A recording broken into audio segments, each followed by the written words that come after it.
Hola, soy Marta García y llevo una semanita, bueno, una semanita no voy a estar como 6 días en EIMA,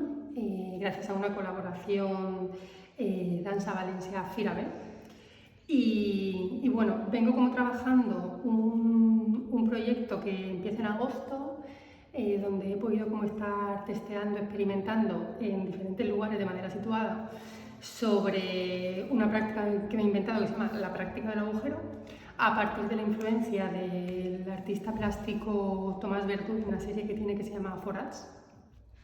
Y también a partir de eso es la primera vez como que trabajo sola en escena,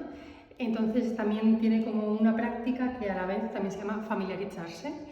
desde la idea de empezar como a conectar con una danza que sea cómoda para mí y también como pensar cómo en familiarizarme con todos los agentes que pudieran estar involucrados en ese momento.